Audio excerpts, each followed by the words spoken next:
말라기 1장에서는 하나님께서 여전히 백성들을 사랑한다라고 말씀하셨지만 백성들은 하나님의 이름을 멸시하고 거짓되고요, 깨끗하지 않는 제사를 드렸습니다. 그래서 하나님은 성전문을 닫았으면 좋겠다라고 말씀하셨죠. 그러면서 2장에서는 깨어진 언약들에 대해서 말씀하시는데요, 앞서 1절에서 9절까지는 레위와 맺었던 언약의 그 정신을 깨트리고 살아가는 제사장들의 그 죄에 대해서 하나님께서 책망하셨습니다. 이제는 가정의 언약을 깨트린 백성들에게 직접적으로 말씀을 하시는데요, 하나는 우상 숭배하는 딸들과 결혼했던 것들, 또 하나는 이혼하는 것에 대해서 말씀합니다. 그런데 본문은 결혼과 이혼에 대한 정의가 아니라요, 왜 이혼하고 이방인의 그 딸들과 결혼하면서 가정이 깨어졌는가에 대해서 말씀하고 있습니다. 본질을 말씀하시는 거죠. 이것을 염두하면서 본문을 살펴보겠습니다. 자, 10절 말씀을 보면요, 선지자는 의도적으로 단어를 강조하는 게 있는데요, 한 아버지를 가지지 아니하였느냐, 한 하나님께서라고 하면서 이 두 단어를 강조하고 있습니다. 출애굽기 4장 22절입니다. 너는 바로에게 이르기를 여호와의 말씀에 이스라엘은 내 아들 내 장자라 하라라고 말씀하셨습니다. 그러니까 하나님께서는 이스라엘 백성들을 구원하여서 아버지가 되셨다라는 거죠. 그래서 모든 백성들은 한 형제인데 서로 거짓을 행하여 조상들의 언약을 너희들이 왜 욕되게 하느냐라고 말씀합니다. 여기서 형제는요, 모든 이들을 가르치는 그런 의미로도 사용되어질 수 있지만 본문에서는요, 아내를 뜻하는 단어가 형제입니다. 자, 거짓을 행한다는 것은 무엇이냐면요, 옷으로 덮는다라는 의미를 가지고 있고요, 우리 조상들의 언약은요, 결혼을 말하는 것입니다. 그러니까 이혼함으로써 아내를 버리는 욕된 일, 가증한 일을 너희들이 지금 행하고 있음에도 불구하고요, 그것을 지금 옷으로 슬쩍 덮으려고 하고 있다는 것입니다. 자, 구체적인 그 범죄 사실을 11절에서 말씀하는데요, 뭐라고 말씀하냐면요, 유다는 거짓을 행하였고 이스라엘과 예루살렘 중에서는 가증한 일을 행하였다라고 얘기하고 있습니다. 먼저요, 이스라엘과 예루살렘 중에서 가증한 일을 행하였다라고 말씀하시는데, 가증을 정확하게 번역하면 배반, 배신이라는 뜻입니다. 자, 여기에서 이스라엘과 예루살렘은 북이스라엘을 말하는 거죠. 그들이 행한 가증한 일은 무엇입니까? 우상 숭배이지요. 자, 북쪽이 망한 이유가 뭐냐면 이 우상 숭배로 인해서 망했다라는 것입니다. 그런데 지금 남유다가 거짓을 행하였다라는 거죠.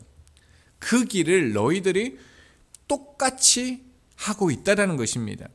남유다가 거짓을 행하였는데요, 하반절에 보면요, 이방의 우상을 섬기는 여인과 결혼한 것을 뭐라고 얘기합니까? 성결을 욕되게 한 것이라고 말씀하고 있습니다.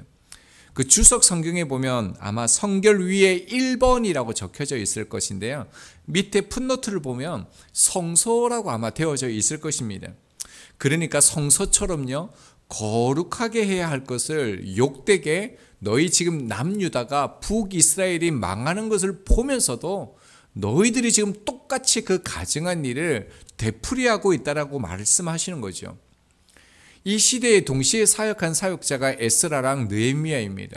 근데 에스라와 느헤미야가 가장 백성들을 향하여 책망했던 것이 무엇이냐면요, 이방인과의 결혼입니다.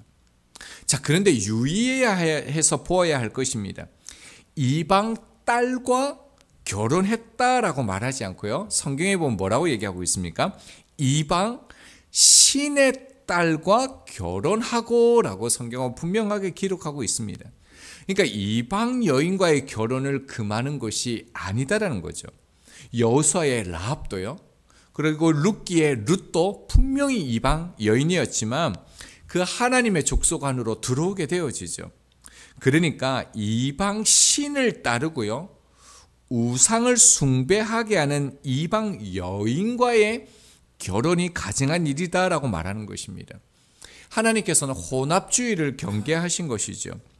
이방 여인들이 하나님을 믿는 믿음을 받아들이지도 않는데, 인정하지도 않는데 그들과 결혼을 한 것을 하나님께서 말씀하시는 것입니다. 출애굽기 34장을 보면 출애굽한 이스라엘 백성들과 하나님께서 언약을 맺으시는 장면이 있죠. 그리고 말씀하신 것이 뭐냐면, 가나안 땅을 정복했을 때 그 땅 거민들과 언약을 세우지 말라라고 하셨습니다.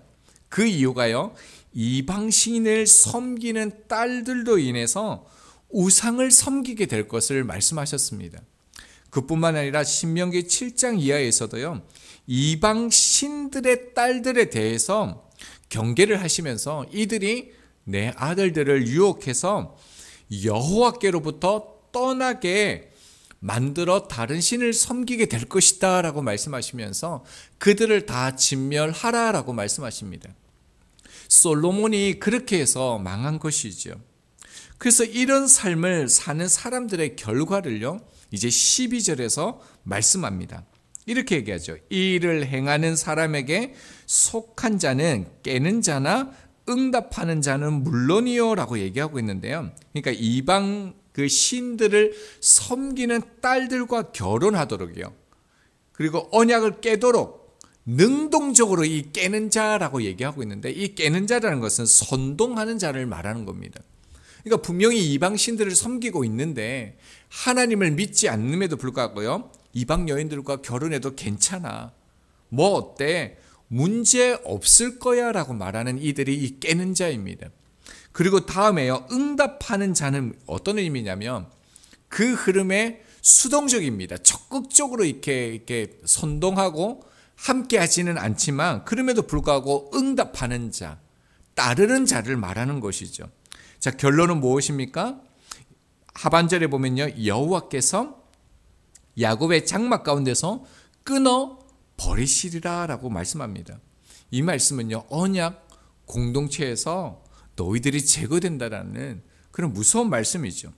자, 그런데 이 말씀을 또한 자세히 보면요, 하반절에 보면 만군의 여호와께 제사를 드리는 자라고 되어져 있습니다.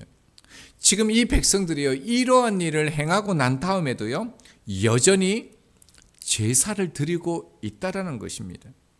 이런 것이죠. 이들이 지금 하나님께서 전혀 기뻐하시지 않는 그런 결혼을 준비를 하는 것입니다.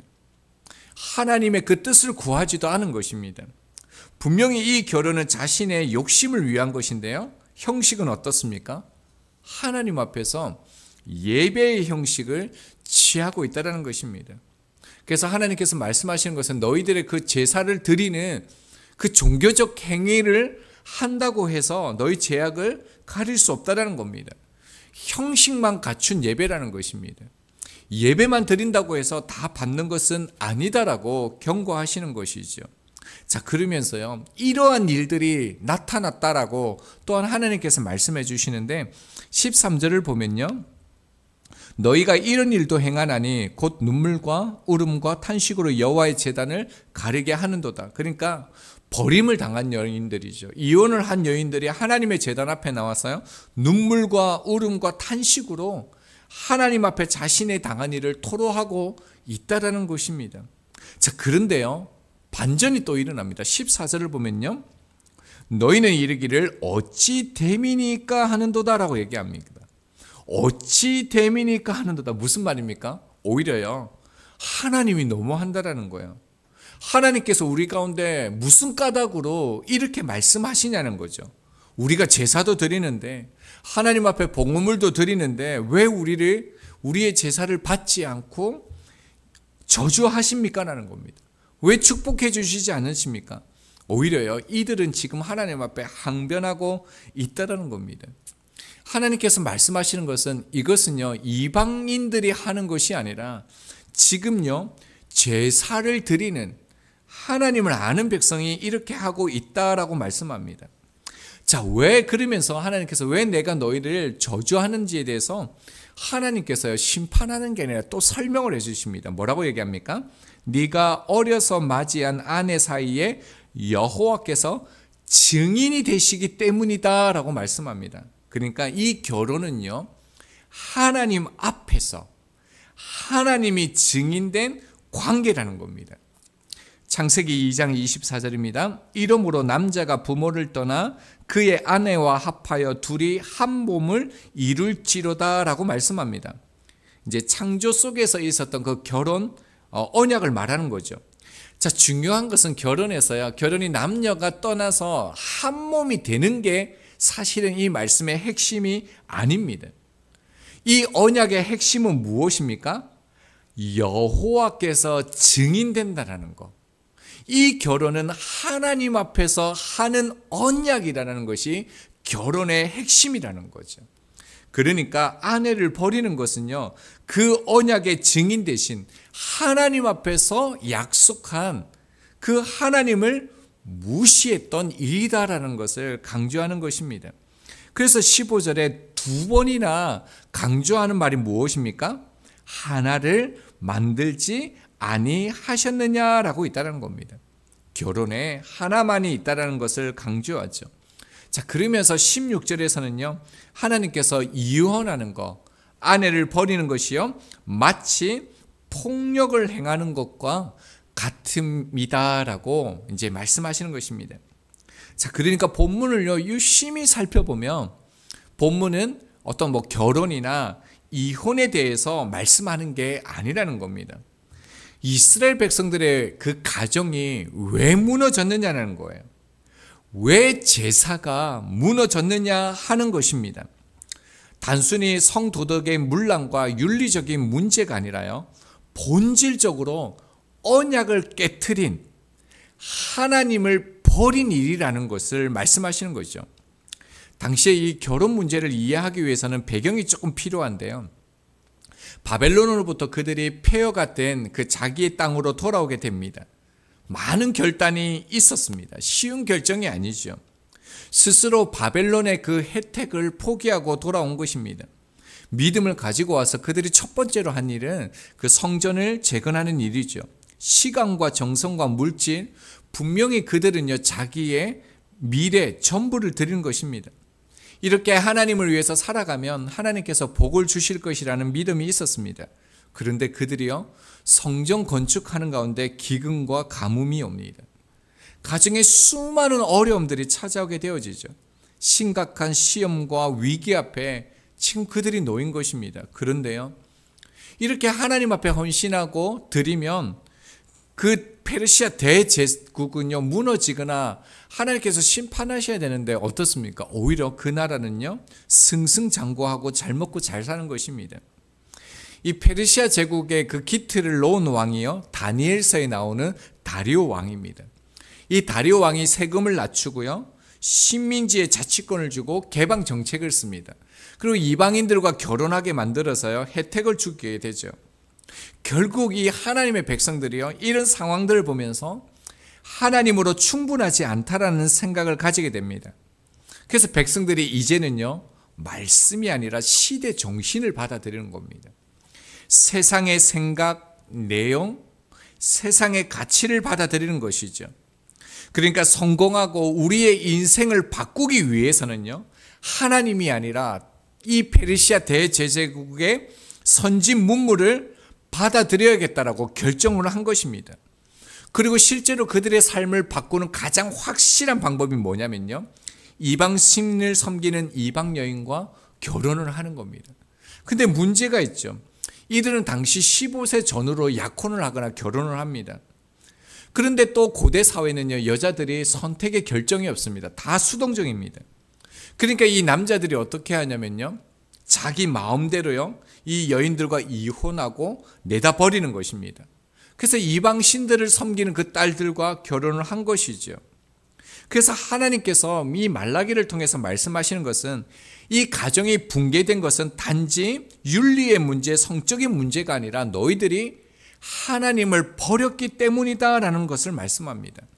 자신의 인생을요, 자신들을 결정하는, 스스로 주인된 삶을 살아가는 백성들을 향한 하나님의 심판입니다.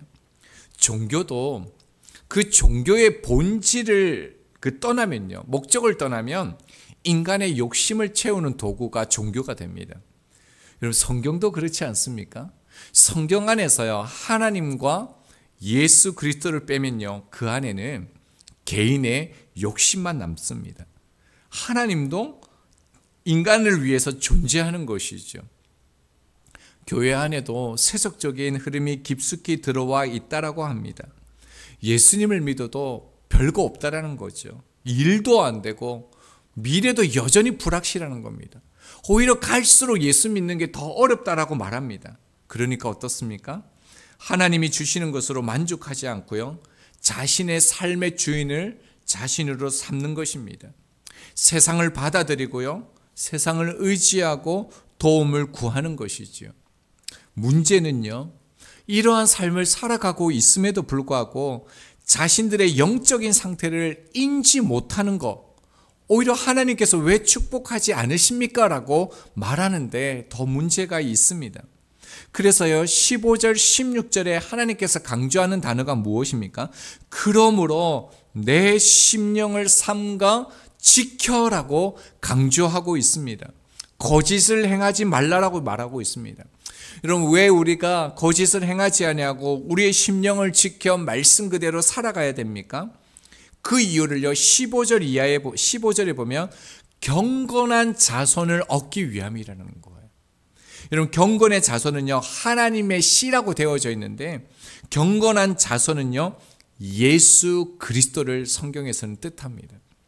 아브라함과 이삭과 야곱을 통해서 레위 언약을 통하여 그 오실 예수 그리스도가 오셨습니다. 그래서 요한계시록에 보면요, 예수 그리스도는 믿는 자들의 신랑이라고 말씀하고 있습니다. 그러니까 본문은요, 예수님이 나의 신랑이 되었다, 내가 그리스도의 신부라는 것을 기억하라는 것입니다. 그래서 내 심령을 삼가 지켜 세상을 의지하지 말고 하나님의 말씀을 쫓아라라고 말씀합니다. 비록 400년 동안 아무 일도 일어나지 않지만, 하나님이 침묵하는 것처럼 여겨지지만, 힘들고 어려운 시기이지만, 그럼에도 불구하고 세상을 의지하거나 도움을 구하지 말고 주님의 신부로서 주님의 오심을 기다리라라고 얘기합니다. 여러분, 가정이 무너지는 이유는요, 그리고 교회가 무너지는 이유, 학교나 직장과 나라와 민족이 무너지는 이유는요, 주님의 신부로서의 삶을 포기할 때입니다. 새로운 단어를 암기하려면 몇 번 정도 되새겨야 할까요? 네이버 친구에게 물어보니까요, 300번 이상이라고 얘기합니다. 300번 이상 이렇게 반복하지 않으면 이 단어를 기억하지 못하는 게 당연하다라고 얘기합니다. 300번 이상 계속적으로 이 단어를 말하면요, 오랫동안 내 것이 된다라고 말합니다. 오늘 300번 이상요, 자신에게 이렇게 말했으면 좋겠습니다. 나는 그리스도의 신부다라고 그렇게 말할 수 있었으면 좋겠습니다. 성경 안에서 예수 그리스도의 그 신부라는 것을 빼면요, 내 욕심만 남는다라는 것을 우리가 기억하면서 주님의 신부로서 세상 사람들과 다른 삶이 가능하다는 사실을 세상 사람들 앞에 뚜렷하게 더욱더 보여줄 수 있는 저희들의 믿음의 날이 되기를 소망합니다.